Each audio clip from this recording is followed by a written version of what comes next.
어느 유명한 광고 제작자의 이야기입니다. 이분이 원래 군인으로 사는 걸 평생 목표로 살았던 사람이었답니다. 근데 육군 대위 때 훈련을 받다가 이 폭발 사고를 당해서 오른팔을 잃게 됩니다. 그리고 당시 사귀고 있던 여자친구한테 이제 뭐라고 말을 할까, 또 어떻게 만날까 걱정이 되기 시작했습니다. 한 달 전만 해도 너무나도 멀쩡했던 자신이 이제 오른팔이 없는 채로 머리, 팔, 온몸에 붕대를 칭칭 감고 누워있는 그런 모습을 보여주려니까 덜컥 겁이 났던 거죠. 이윽고 두 사람이 만났습니다. 아직도 나 사랑해 라고 묻고 싶었지만 차마 이 말이 입에서 떨어지지가 않았습니다. 30분 넘게 머뭇거리다가 겨우 물었더니 여자친구가 고개를 2번 끄덕거렸습니다. 그게 엄청난 힘이 되더라는 거죠. 이 고개 2번 끄덕거리는 모습 가운데 가슴이 터질 것 같이 기뻤습니다. 그러나 동시에 이런 생각도 들었대요. 야, 이건 너무 이기적이다. 이제 그만 이 천사 같은 사람 보내줘야 한다라는 생각이 들기 시작했습니다. 그래서 먼저 말했대요. 나 당신 사랑할 수 없어. 그러니까 얼굴 봤으면 이걸로 정리하고 끝내자. 그랬더니 그 여자친구, 지금의 아내가 눈시울이 빨개지면서 울먹이는 목소리를 차분하게 말했습니다. 지금까지 당신한테 내가 필요 없었는지 몰라요. 하지만 지금부터는 내가 당신 곁에 있어야 돼요. 불구자가 되어서 떠나보내려고 이 남자는 그랬는데 오히려 이제 당신이 불구자가 됐으니까 내 도움이 필요하고 그래서 내가 당신을 떠나지 않겠다. 세상에 이처럼 아름다운 고백이 어디 있을까요? 이 순간에 이분한테 한 가지 분명한 결심이 생겼습니다. 내 평생 저 여자를 정말 행복하게 해줘야지. 그 후에 여자친구는 아예 병원 옆으로 와서 이사해서 병간호를 해줬습니다. 팔 하나를 잃었지만 여자친구의 넘치는 사랑 때문에 오히려 행복감을 느끼던 나날이었어요. 그러다 어느 날 여자친구의 아버지가 이 딸을 데리고 가려고 나타났습니다. 아주 극심하게 그 당시에 반대했던 분이 지금의 장인 어른이었대요. 이 사랑을 포기하지 않는 딸을 보면서 말을 합니다. 아버지가 폭탄 선언하는 거죠. 저 남자를 선택할래? 나를 선택할래? 그래서 이렇게 말하더래요. 너 저 사람 부인할래? 아니면 내 딸 할래? 그때 이 여자친구가 아버지를 이렇게 설득합니다. 만약 아버지가 팔을 잃었다면 엄마가 어떤 태도를 보이기를 원하세요? 나는 이 남자의 전부를 사랑한 거지 팔을 사랑한 게 아닙니다. 이 말을 듣는 순간에 이분이 또 결심을 하게 됩니다. 이렇게 큰 빚을 내가 졌으니까 내가 평생 이 여인을 위해서 살겠다. 사실 한 팔을 잃은 이런 장애자인 남자를 두고 도망가더라도 원망할 수가 없죠. 붙잡을 수도 없습니다. 그런 상황인데 그대로 자기 곁에 남아준 그게 너무나도 고맙고 고마웠다라는 거죠. 물론 그 이후에 살아가면서 어려움이 많았어요. 불구자니까 회사에서 받아주지도 않고 멸시하고 또 장애인이니까 취업도 쉽지 않았다라는 거죠. 낙심할 일이 산적해 있었습니다. 그러나 어려울 때마다 그때 병상에서의 나날들을 떠올렸어요. 그리고 물러설 수가 없었다라는 것입니다. 왜냐하면 사랑에 빚진 자는 물러설 수가 없기 때문이라는 거죠. 이분이 이런 말 합니다. 그때 아내가 고개를 끄덕이며 그동안 내가 필요 없었는지는 모르지만 이제부터는 내가 더 필요할 테니까 평생 곁에 있겠다. 바로 그 한마디가 나를 지금의 이 자리에 있게 했습니다. 나는 사랑에 빚진 사람입니다. 여러분, 참 감동적인 이야기가 아닙니까? 사랑에 빚진 그 마음을 가지고 살고 또 사랑에 빚진 인생이기 때문에 내가 쉽게 살거나 인생을 포기할 수가 없다. 그 사랑의 힘으로 이 불구자였던 이분이 그 유명한 광고 제작자의 자리까지 갈 수 있었다라는 것이죠. 이게 사랑의 힘 아니겠습니까? 근데 그런 사랑이 점점 우리 이 시대에는 너무나도 가볍게 쓰이거나 사라져가는 것 같습니다. 이 결혼할 때도 주파나를 튕기고 그러면서 상대를 찾기 일쑤입니다. 상대방의 재산, 부모의 배경 다 따지는 결혼이 되고 있죠. 어느 모임에 갔던 분이 이런 말을 합니다. 통장에 모아놓은 돈은 얼마나 되고 직장은 어디 다니고 연봉은 얼마고 집은 가지고 있는지 차는 가지고 있는지 가족관계는 어떻고 특히 장남인가 아닌가 모임에 참석했던 이 여자들이 남자들에게 집요하게 이런 질문들을 해 대더군요. 연애와 결혼이 무슨 장사하는 것도 아닌데 말입니다. 요즘 이런 세태를 보게 되면 사랑에 빚진 자로 산다라는 말이 얼마나 이 옛날 얘기 같이 들리고 때로는 낯설고 한심한 이야기로 들리는지도 모르겠어요. 그런데 성경에 나오는 하나님의 사랑도 마찬가지입니다. 세상의 기준으로 보면 이스라엘이라는 민족은 아주 형편없는 민족 아닙니까? 노예 출신에다가 변덕이 얼마나 죽을 듯 하는지, 의리도 없고 충성심도 없고, 그렇다고 군사력이 강하지도 못한 못난이 이스라엘 민족을 하나님이 택하셨죠. 아주 기우는 관계예요. 한쪽이 너무나도 엉망이니까. 그러한 이스라엘에게 하나님이 먼저 내가 너희의 하나님이 되어주리라. 너희는 나의 백성이 될 것이다. 그런 어떻게 보면 결혼 서약과 같은 맹세를 먼저 이들에게 주셨습니다. 그 표현이 출애굽기 19장 3절에서 6절에 나오는 구절인데, 이게 바로 이 애굽을 탈출하고 나서 3개월이 지나서 시내산에서 하나님이 이스라엘 백성에게 주신 말씀이에요. 3절부터 6절입니다. 모세가 하나님 앞에 올라가니 여호와께서 산에서 그를 불러 말씀하시되 너는 이같이 야곱의 집에 말하고 이스라엘 자손들에게 말하라. 내가 애굽 사람에게 어떻게 행하였음과 내가 어떻게 독수리 날개로 너희를 업어 내게로 인도하였음을 너희가 보았느니라. 세계가 다 내게 속하였나니 너희가 내 말을 잘 듣고 내 언약을 지키면 너희는 모든 민족 중에서 내 소유가 되겠고 너희가 내게 대하여 제사장 나라가 되며 거룩한 백성이 되리라. 너는 이 말을 이스라엘 자손에게 전할지니라. 이스라엘 백성에게 먼저 하나님이 주신 말씀이에요. 일방적인 사랑이고 선언이다라는 것입니다. 분명히 여기서 뭐라고 말씀하죠? 세계가 다 내 것이다. 세계를 다 소유하시고 그 당시에 초강대국이었던 애굽을 완전히 초토화시키셨던 그분이 어떻게 보면 아무 의미도 없고 싹수가 노랗고 종 출신인 노예 출신이 엉터리 민족을 지금 택하시는 장면이에요.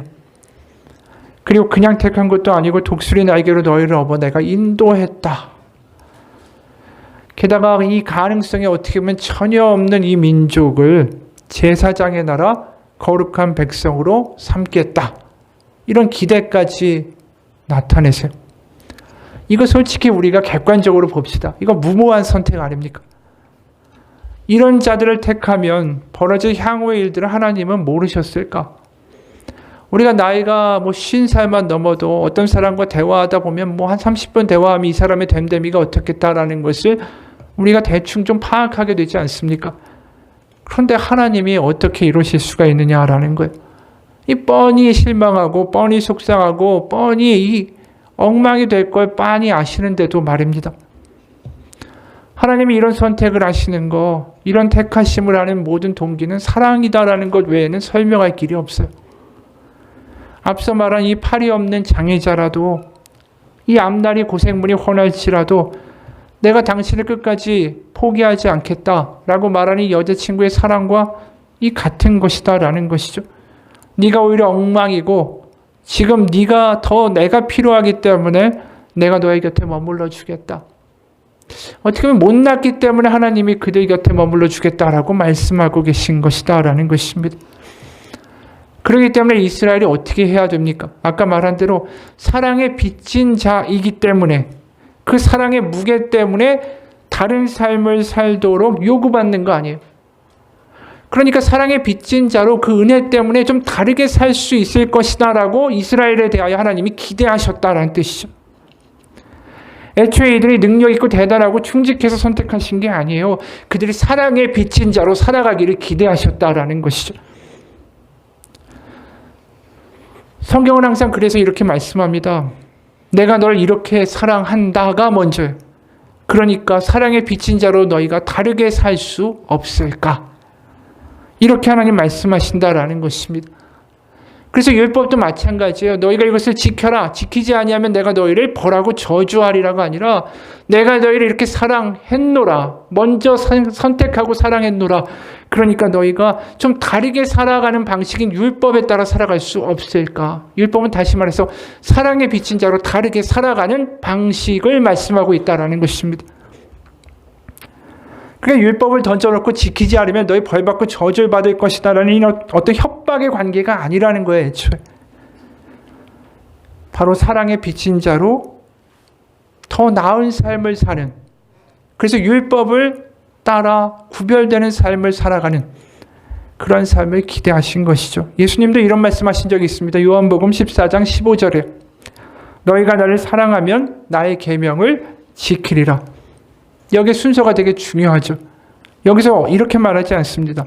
너희가 계명을 지키면 사랑을 받으리라 라고 말씀하지 않으세요.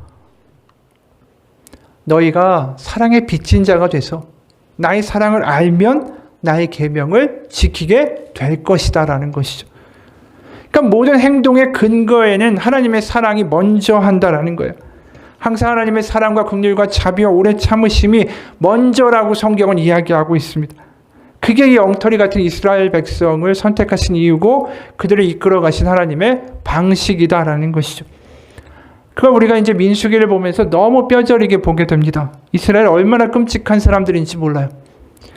12지파에서 한 사람씩 다 차출해가지고 12명을 가나안에 먼저 정탐꾼으로 보냅니다.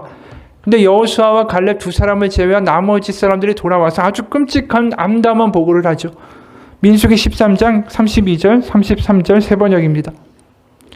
그러면서 그 탐지한 땅에 대하여 나쁜 소문을 퍼뜨렸다. 그들은 이스라엘 자손에게 그 땅에 대해 이렇게 말하였다. 우리가 탐지하려고 두루 다녀본 그 땅은 그곳에 사는 사람들을 삼키는 땅이다. 또한 우리가 그 땅에서 본 백성은 키가 장대 같은 사람들이다. 거기서 우리는 또 네피림 자손을 보았다. 아낙 자손은 네피림의 한 품파다.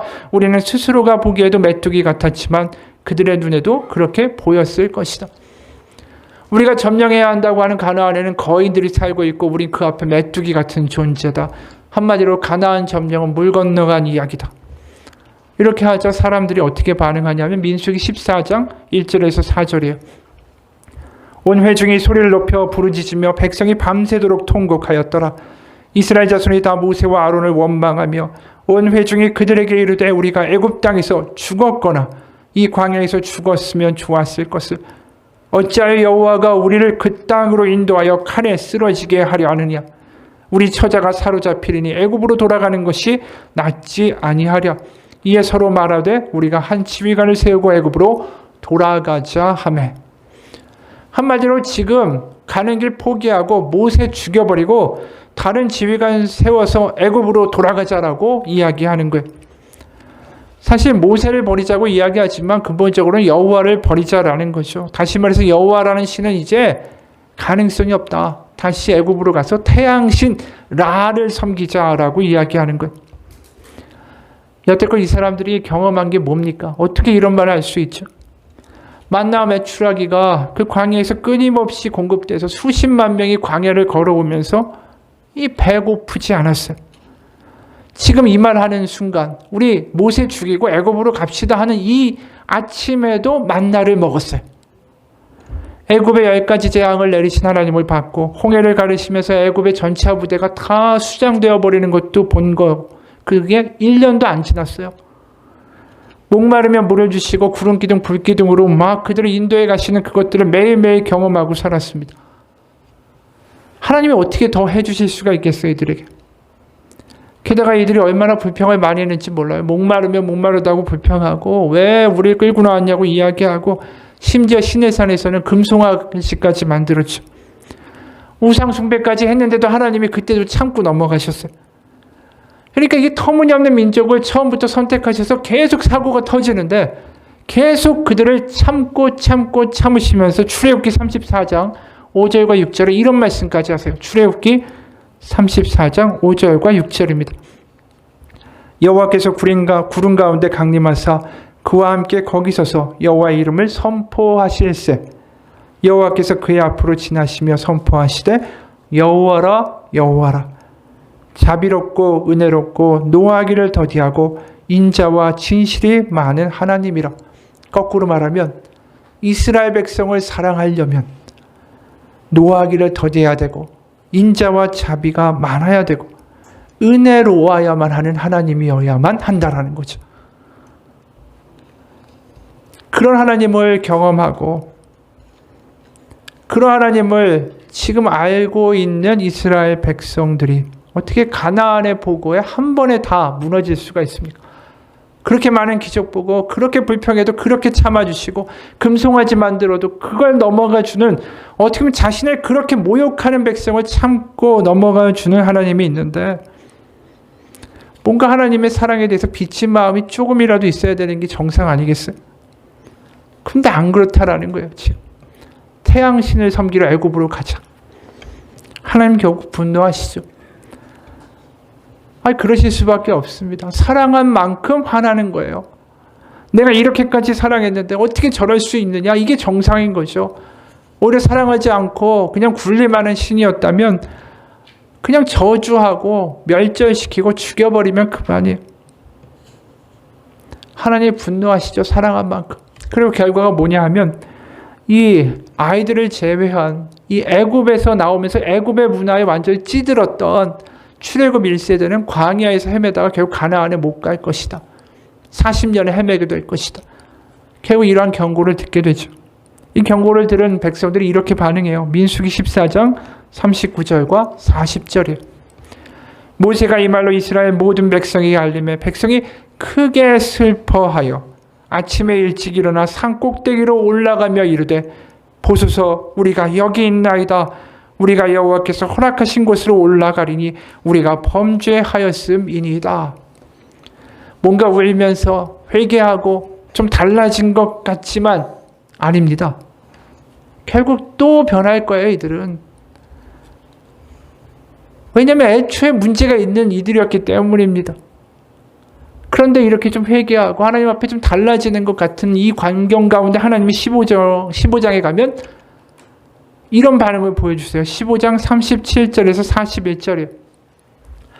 여호와께서 모세에게 말씀하여 이르시되 이스라엘 자손에게 명령하여 대대로 그들의 옷단 귀에 술을 만들고 청색끈을 그 귀에 술에 더하라. 이 술은 너희가 보고 여호와의 모든 계명을 기억하여 준행하고 너희를 방종하게 하는 자신의 마음과 눈의 욕심을 따라 음행하지 않게 하기 위함이라. 그리하여 너희가 내 모든 계명을 기억하고 행하면 너희 하나님 앞에 거룩하리라. 나는 여호와 너희의 하나님이라. 나는 너희의 하나님이 되려고 너희를 애굽 땅에서 인도하여 냈느니라. 나는 여호와 너희의 하나님이니라. 이렇게 엉망이고 애굽에 태양신이 났다라고 하는 이들 앞에서 나는 너희의 하나님이다. 나는 너희의 하나님이다. 거듭하여 말씀하세요. 그리고 또 어떤 이야기를 하셨죠? 그 당시에 이제 옷을 입게 되면 옷에 이제 사방이 있지 않습니까? 사방 밑에 이렇게 옷에 술을 달고 살았어요. 이렇게 실처럼 길게 옷 사방에 네 가닥이 내려오는 것입니다. 이게 고대 근동의 문화였어요. 이게 자신의 신체의 일부라고 생각을 했습니다. 그래서 실제로 우리가 사무엘상에 보게 되면 이 다윗이 사울의 옷자락을 베었다. 그리고 양심에 찔렸다라는 대목이 나오는데 그게 바로 그 술을 자른 거예요. 왜 양심이 찔렸냐면 그게 신체의 일부분이라고 정체성이라고 그 당시에 생각했기 때문이죠. 근데 거기다가 뭐를 하라고 하셨냐면 청색 실을 넣어서 같이 짜라고 하셨어요.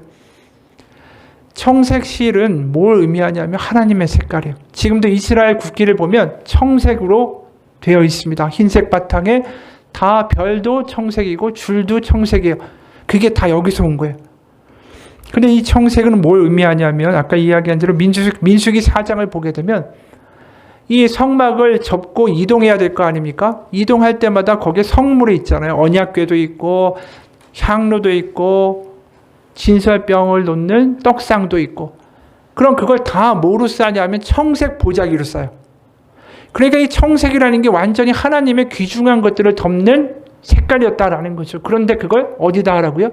지금 각 사람들의 옷 네 군데 구탱이 술에다가 청색을 넣으라는 거예요. 이건 뭐냐면 너희는 나의 거룩한 백성이다. 근데 우리 생각해 보세요. 이렇게 엉망이고 이렇게 뻔뻔한 이들에게 어떻게 넌 내 백성이라고 그 귀중한 청색까지 넣어가면서 각각 옷에다가 술을 달라고 이야기할 수 있겠어요? 이게 한마디로 다른 게 아니에요. 그걸 볼 때마다 자신들이 생각해야 되는 거예요. 나 하나님한테 빚진 자라는 거.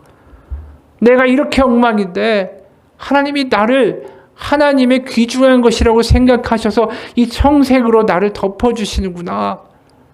이런 나도 하나님 포기하지 아니하시는구나. 뭔가 달라지는 모습이 16장에 나와야 되지 않을까 싶어요. 근데 우리가 읽은 16장에는 또 다른 충격의 장면이 이어지죠. 뭐냐면 모세와 아론을 반역하는 이들이 등장했다라는 거예요. 그것도 우두머리들입니다. 오늘 보면 1절과 2절 보면 이렇게 말씀해요. 레위의 증손 고핫의 손자 아살의 아들 고라와 르우벤 자손 엘리압의 아들 다단과 아비람과 벨렛의 아들 온이 당을 짓고 이스라엘 자손 총회에서 택함을 받은 자 곧 회중 가운데서 이름이 있는 지휘관 250명과 함께 일어나서 모세를 거스르니라. 이건 지휘관들과 아주 핵심에 있던 사람들의 조직적인 반란이었다라는 것입니다. 여기에 고핫, 르우벤이라는 이름이 등장하죠. 르우벤이라는 사람은 누굽니까? 야곱의 12아들 중에 장자죠. 근데 사실상 지금 유다하고 요셉의 지파에 밀려서 아무것도 아닌 존재가 되어 있어요. 그리고 고핫의 자손, 고핫의 손자, 바로 고라라고 나옵니다. 고핫이 누구냐 하면 이 레위의 아들이고 고핫 아들 통해서 다 아론이 나오고 모세가 나오고 그리고 레위 가문들이 나온 거예요. 그러니까 성막에서 일하는 모든 사람들은 다 고핫의 자손들이에요.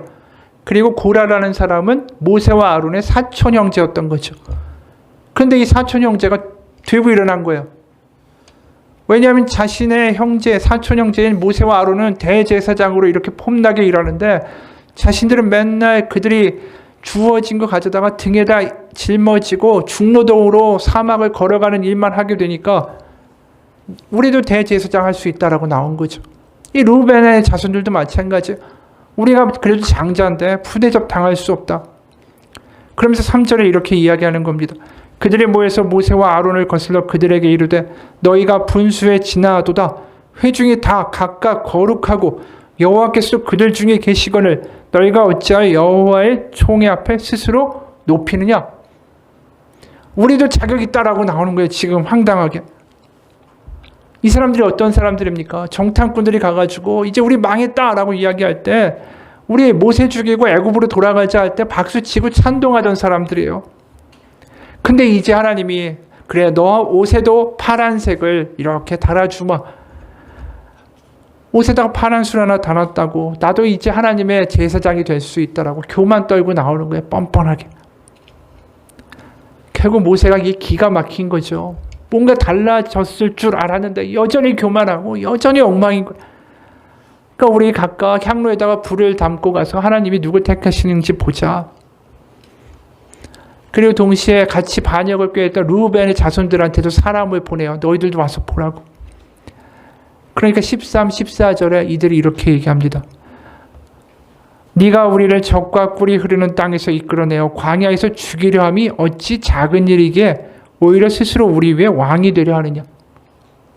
적과 꿀이 흐르는 땅에서 우리를 꺼내왔대요. 애굽이 적과 꿀이 흐르는 땅이래요. 가는 가나안이 아니라. 14절에 이뿐 아니라 네가 우리를 적과 꿀이 흐르는 땅으로 인도하여 들이지도 아니하고 밭도 포도원도 우리에게 기업으로 주지 아니하니 네가 이 사람들의 눈을 빼려느냐. 우리는 올라가지 아니하겠노라. 너 사기 그만 치라는 거야. 우리 장님인 줄 아느냐? 네가 무슨 적과 꿀이 흐르는 땅을 우리에게 인도해. 애굽이 적과 꿀이 흐르는 땅이야. 이 사람들이 지금 정탐꾼 보내고 아주 난리가 난 그 이후에 변했습니까? 하나도 안 변한 거예요. 그대로인 거예요. 애굽이 적과 꿀이 흐르는 땅이래. 이게 하나님의 사랑에 빚진 자로 살아갈 수 있는 모습일까? 하나님이 언제까지 이 엉터리 같은 사람들을 참으셔야 할까? 결국 이들의 끝은 비극이죠. 31절, 35절에 이렇게 결말이 지어집니다. 그가 이 모든 말을 마치자마자 그들이 섰던 땅바닥이 갈라지니라. 땅이 그 입을 열어 그들과 그들의 집과 고라에게 속한 모든 사람과 그들의 재물을 삼키매 그들과 그의 모든 재물이 산채로 수월에 빠지며 땅이 그 위에 덮이니 그들이 회중 가운데서 망하니라. 그 주위에 있는 온 이스라엘이 그들의 부르짖음을 듣고 도망하며 이르되 땅이 우리도 삼킬까 두렵다 하였고 여호와께로부터 불이 나와서 분향하는 250명을 불살랐더라. 그럼 이 정도면 좀 달라졌을 것 같지 않습니까? 야, 이 정도면 좀 변했겠지. 그런데 아니에요. 41절에 이 광경을 보고 난 이스라엘 백성들이 이렇게 말한다라는 거죠. 이튿날 그 사건이 있었던 다음 날이요.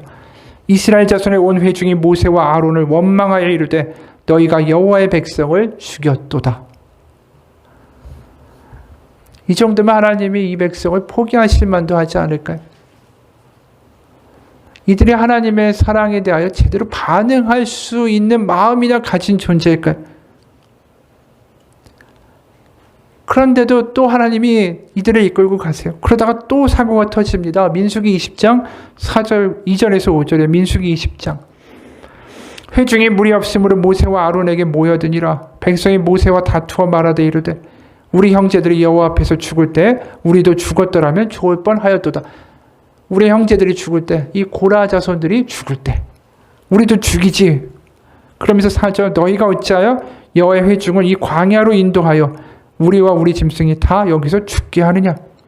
너희가 어찌하여 우리를 애굽에서 나오게 하여 이 나쁜 곳으로 인도하였느냐. 이곳에는 파종할 곳도 없고 무화과도 없고 포도도 없고 석류도 없고 마실 물도 없도다. 이들이 하나도 변한 게 없어요. 좀 변한 것 같다 하더라도 그건 잠시뿐이다 라는 것이죠. 도대체 우리는 이 생각이 들어요. 하나님 왜 이런 사람들을 택하셨을까? 얼마나 끔찍한 인간들인데. 게다가 우리가 구약을 계속 읽다 보면 이게 모세 오경에서만 이럴까요? 이스라엘의 배은망덕의 역사는 여기서 끝나지 않습니다. 가나안에 들어가서도 마찬가지예요. 에스겔 16장에서 보면 하나님이 얼마나 속이 상하실지 이렇게까지 이야기하세요. 에스겔 16장 세 번역으로 30절에서 34절입니다. 나주 하나님의 말이다. 네가 방장 창녀와 똑같이 모든 일을 했으면서도 너는 마음이 왜 그렇게 약하냐. 네가 길머리마다 높은 단을 만들어 놓고 길마다 누각을 세워놓고 몸을 팔면서도 네가 화대를 받지 않으니 너는 창녀와 같지도 않구나. 너는 제 남편이 아닌 다른 남자들과 간통하는 음란한 유부녀로구나. 창녀들은 화대를 받는 법이다. 그러나 너는 내 모든 정부에게 선물을 주어가며 사방에서 불러다가 너와 음행을 하자고 남자들에게 돈까지 주었다. 이렇게 너는 다른 여자들과는 정반대로 음행을 하였다. 정부들이 너를 따라다니는 것이 아니고 네가 몸값을 받는 것도 아니고 오히려 네가 몸값을 주어가면서 음행을 하니 너는 다른 여자들과 정반대다. 성경에 이런 말씀이 나오는지도 모르셨죠? 이게 얼마나 하나님이 분이 터지면 네가 결혼을 한 여자인데 창녀와 같다 이렇게까지 이야기하신 거예요. 그냥 창녀도 아니고 화대까지 주어가면서 그 음행을 저지르는 그런 창녀다. 한마디로 사랑에 비친 자로 좀 다르게 살기를 기대하시는 하나님의 그 기대는 완전히 물거품이 된다라는 걸 우리가 보게 되죠. 얼마 전 인터넷에 아주 기가 막힌 글이 올라왔어요. 어린 나이 20대 초반에 결혼해서 9년차 주부랍니다. 그런데 남편이 해외 출장을 간 사이에 바람이 나고 다른 남자의 아기를 낳았대요. 그리고 남편의 아이라고 속였답니다. 그리고 이렇게 말을 해요. 요즘 아이가 커가는 모습을 보니까 저와 제 애아빠를 닮지 않아서 볼 때마다 불안해집니다. 다행히 혈액형은 그 남자와 남편이 똑같아서 괜찮은데 남편이 자꾸 아이를 보고 자기를 안 닮았다라고 그러면서 자기를 닮은 아들 하나만 더 낳자고 조릅니다. 더 이상 애를 낳을 생각은 없거든요. 본론으로 말하자면 남편이 저보다 14살이나 많고 솔직히 말해서 합법적으로 다른 남자 만나고 싶습니다. 마음에 가는 남자도 생겼고 하루빨리 이혼하고 싶습니다. 그러면서 이 여자가 여기다 질문을 달았어요. 첫 번째, 저는 결혼 생활을 거의 10년 동안 유지했으니까 재산의 50%는 받을 수 있나요? 두 번째, 재혼을 하고 싶은 관계로 아이는 애아빠가 키우게 하고 싶은데 이혼하고 남편이 친자 확인해서 알 경우에 제가 이미 받은 재산을 되돌려줘야 되나요? 세 번째, 최근에 남편한테 졸라서 집은 공동명의로 바꾸기는 했고 애아빠가 쭉 경제권을 가지고 있어서 재산이 얼마나 있는지 모르겠는데 어떻게 하면 알 수가 있죠? 네 번째, 애가 자기를 안 닮았다라는 말을 한 이 배우자에게 의처증으로 당한 정신적인 고통에 대한 배상, 또 잦은 출장으로 인해 애아빠가 남편의 의무를 다하지 못한 것에 대한 정신적인 피해 보상을 받을 수 있을까요? 질문이 많은데 답변해 주시면 감사하겠습니다. 답변을 확인해 보니까 제 질문에 벗어나 쓸데없는 말을 쓰신 분도 있던데 전 아무렇지도 않거든요. 그러니까 헛짓거리 하지 마세요. 와, 이거 읽는데 완전히 기가 막히고 피가 거꾸로 솟죠. 이 이야기가 하나님과 이스라엘 관계의 이야기예요. 이거 완전 피가 거꾸로 솟을 정도의 문제를 지금 이스라엘이 계속 만들고 있어요. 불성실하기가 이루 말할 수가 없고 사랑을 주고 보살펴줘도 창녀같이 음란을 저지르는 이 민족을 어떻게 해야 되느냐라는 거예요. 우리가 구약을 읽다 보면 결국 그 이야기입니다. 도대체 하나님이 어디까지 하셔야 하는가에 대한 질문이 남게 됩니다. 이게 피조물 아닙니까? 어느 종교에서 이런 신이 있겠어요? 말이 안 되죠. 성경의 시작이 어떻게 됩니까? 태초에 하나님이 천지를 창조하시니라. 이게 창세기 1장 1절 아닙니까? 천지를 만드시는 위대한 하나님이다라고 시작해놓고 구약의 끝이 말라기 4장 6절이죠. 거기 뭐라고 끝나냐면 그가 아버지의 마음을 자녀에게로 돌이키게 하고 자녀들의 마음을 그들의 아버지에게로 돌이키게 하리라. 돌이키지 아니하면 두렵건대 내가 와서 저주로 그 땅을 칠까 하노라 하시니라. 돌아오라는 거야. 제발 돌아오라는 말만 하고 계신 게 성경의 말라기의 마무리라는 거예요.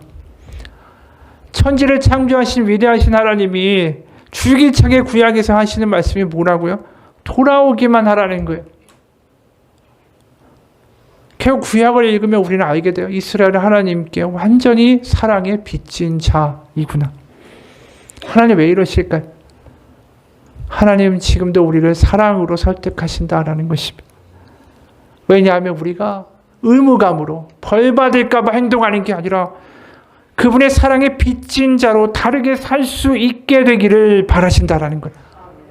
진정한 변화는 어디서 옵니까? 의무감이나 압박에서 오는 게 아니라 우리가 그 사랑에 빚진 자로 사랑에 설득될 때에 우리는 우리의 자의적으로 다르게 살아갈 수 있게 되기 때문이에요. 결국 하나님의 사랑의 설득의 절정이 뭡니까? 그게 십자가죠. 네가 어떻게 하든 간에 내가 너를 먼저 이렇게 사랑한다라고 말씀하시는 하나님의 음성이 십자가에 담겨 있는 거예요. 구약 이사야 53장에서 예수님에 대해서 이렇게 말씀하고 예언하죠.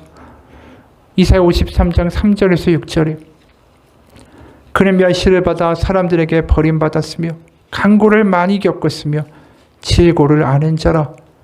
마치 사람들이 그에게서 얼굴을 가리는 것 같이 멸시를 당하였고 우리도 그를 귀히 여기지 아니하였도다.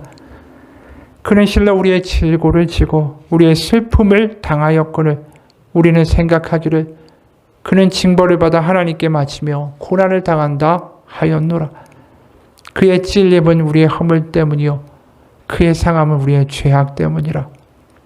그가 징계를 받음으로 우리는 평화를 누리고 그가 채찍에 맞음으로 우리는 나음을 받았도다. 우리는 다 양 같아서 그릇 행하여 각기 제 길로 갔거늘 여호와께서는 우리 모두의 죄악을 그에게 담당시키셨도다.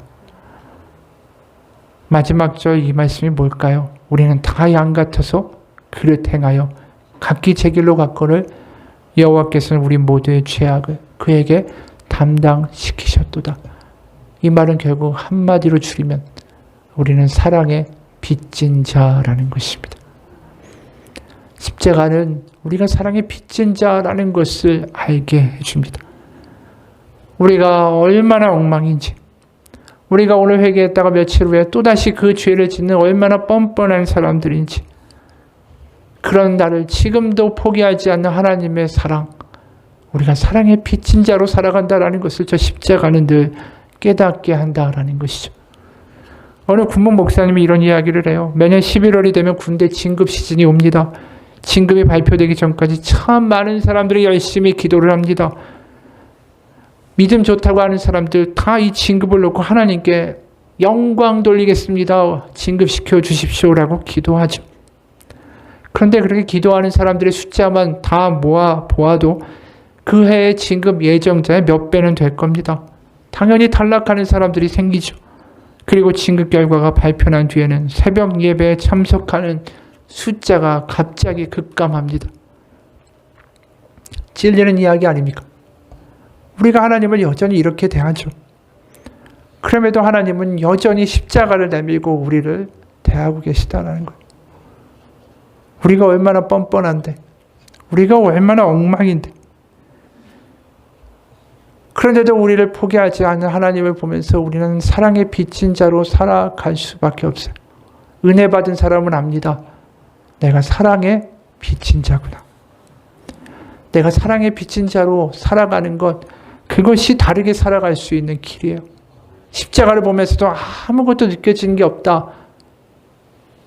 그렇다면 우리의 삶은 변화될 수가 없다라는 것이죠. 거꾸로 동시에 사랑의 빚진 자로 저 십자가의 은혜가 나에게 절절히 와닿는다면 우리는 이 땅을 살아갈 용기가 생길 수밖에 없어요. 내가 어떠한 모습이고 내가 어떠한 처지고 내가 얼마나 실패하고 내가 얼마나 실수한다 할지라도 나를 여전히 소중히 여겨주는 포기하지 않는 하나님의 사랑이 나를 다시 살게 하기 때문입니다. 마지막으로 이야기 하나로 마치겠습니다. 연대 세브란스 병원에서 원목실을 근무하는 전도사님의 간증이에요. 우리 병원에서 신생아실이 아닌데도 웃음이 끊이지 않는 곳이 있었다. 한 전신마비 환자 앞에 사람들이 둘러앉아 있었다. 사람들은 그가 하는 말을 들으며 깔깔거리며 웃느라 정신이 없었다. 그는 11년 전에 전신마비가 된 환자였는데 얼굴이 늘 해와 같이 빛났다. 간호사들도 그가 있어서 병실과 병동 분위기가 밝아졌다라고 말했다. 나는 아무도 없을 때 그에게 가서 물었다. 선생님 덕분에 많은 사람들이 즐겁게 병원 생활을 하네요. 어쩌면 그렇게 유머가 풍부하세요? 그가 말했다. 저는 30대 초반에 택시 기사를 하다가 교통사고로 전신마비가 됐습니다. 처음 3년 동안은 죽을 생각만 했죠. 살아있어봤자 아내와 아이들에게 짐만 될 테니까요. 내가 죽으면 젊은 아내가 재혼이라도 할 수 있잖아요.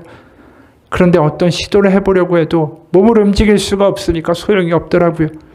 이런저런 궁리를 하다가 아내에게 약을 구해달라고 부탁했죠. 그런데 아내가 울면서 말하더군요. 내가 살아있으면 자기가 과부라는 소리, 아이들의 애비 없다는 소리는 듣지 않는다고요. 그러니 제발 살아만 있어달라고. 자기가 내 팔과 다리가 되어 평생 먹여주고 입혀주고 다 해줄 거라며 절 사랑한다라고 말했어요. 그는 잠시 숨을 고르더니 말을 이었다. 그때 속으로 생각했죠. 네가 나를 사랑한다고? 김병이 효자가 없다고 하는데 얼마 못 가서 왜 죽지 않고 나를 고생시키나 하고 생각하게 될 거다라고요. 그래서 아내가 배신하기 전에 미리 죽어야 되겠다라고 생각하고 나를 제발 죽여달라고 소리를 지르며 행패를 부렸습니다. 그런 저를 아내가 5년이나 참아내더군요. 아내의 진심이 느껴졌어요. 전도사님 제 차트를 보셨죠? 전신마비 환자인데도 욕창에 한번 걸려본 적이 없습니다. 70kg이 넘는 저를 아내가 2시간에 한 번씩 뒤집어서 마사지해주고 일주일에 한 번은 차를 태워서 바깥 구경도 시켜줍니다. 그러면서도 얼굴 한 번 찡그린 적이 없고 사랑한다는 말이 입에서 떨어진 적도 없어요. 아이들도 학교에서 돌아오면 제 기저귀를 채워주면서 아빠 힘들지만 오래 살아줘라고 말해줘요. 그는 자신이 아무것도 할 수 없지만 가족들에게 필요한 존재라는 생각이 들었다. 살아있는 것만으로도 가족에게 도움이 된다라는 확신이 들고 정말 그런 사람이 되어야 되겠다라고 결심했다. 그리고는 어떻게 하면 도움을 주는 사람이 될 수 있을까라고 생각했다. 비록 손과 발을 움직일 수 없었지만 움직일 수 있는 한 곳이 있다라는 것을 알게 됐다. 바로 얼굴 근육이었다. 움직일 수 있는 얼굴 근육으로 아이들과 아내에게 넉넉한 웃음이라도 보여줘야지.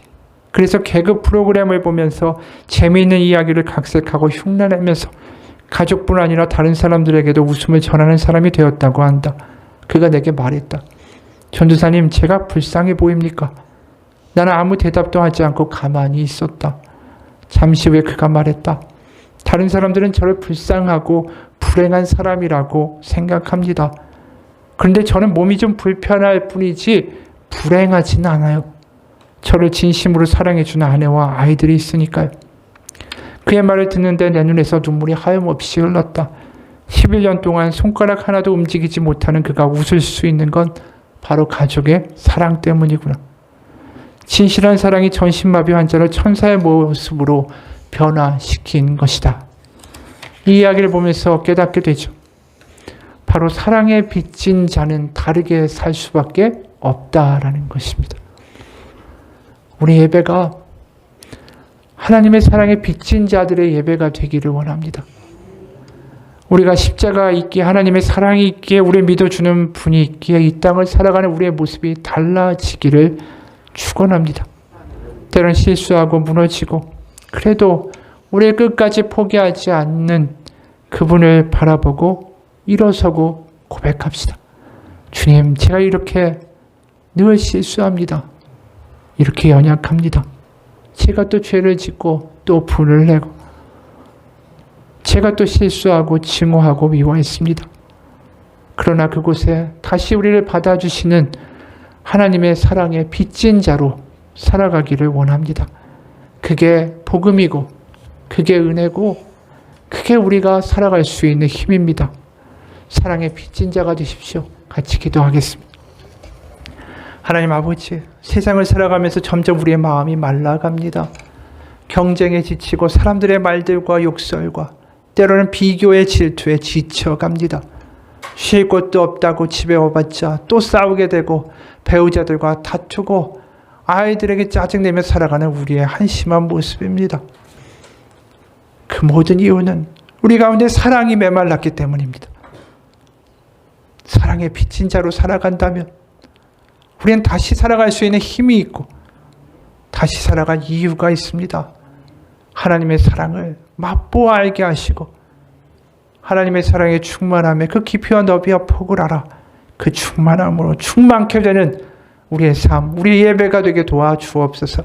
예수님 이름 받들어 기도합니다. 아멘. 우리 같이 기도하겠습니다.